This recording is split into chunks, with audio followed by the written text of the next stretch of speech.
ગુજરાતમાં ભર ઉનાળે 53 તાલુકામાં કમોસમી વરસાદ વરસ્યો છે।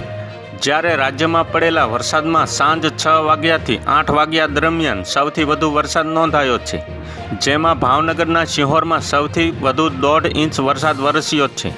ભાવનગર સિટીમાં પણ 1 ઇંચ કરતાં વધારે વરસાદ વરસ્યો છે, તેમજ રાજ્યના 23 તાલુકામાં અડધા ઇંચ કરતાં વધારે વરસાદ વરસ્યો છે। રાજ્યમાં અનેક જિલ્લાઓમાં વીજળીના કડાકા ભડાકા અને ભારે પવન સાથે વરસાદ ખાબક્યો છે, જેના કારણે લોકોને ભારે મુશ્કેલીનો સામનો કરવો પડ્યો છે। ભારે પવન અને વરસાદના વિવિધ જગ્યાએ દુર્ઘટનાઓ બની છે।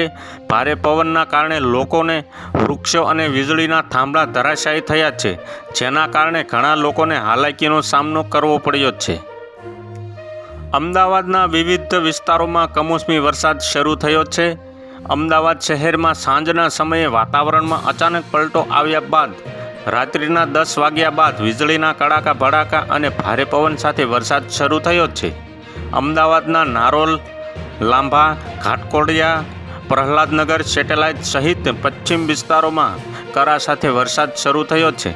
કમોસમી વરસાદના પગલે ખેડૂતોના જીવ પડીકે બંધાયા છે, તો બીજી તરફ ભારે પવન સાથે વરસેલા વરસાદે 5 લોકોનો જીવ લીધો છે।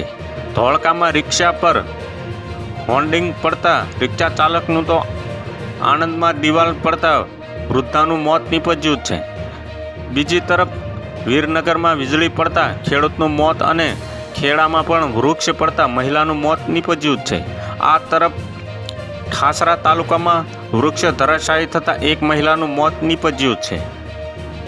તો હાલ માટે અત્યારે આટલું જ। મળીશું નવી અપડેટની નવા સમાચાર સાથે। અમારો વિડીયો પસંદ આવતો હોય તો વિડીયોને એક લાઇક કરી દેજો, ચેનલમાં નવા હોય તો ચેનલને સબસ્ક્રાઈબ કરી લેજો, બાજુમાં આવેલા બેલ આઇકનને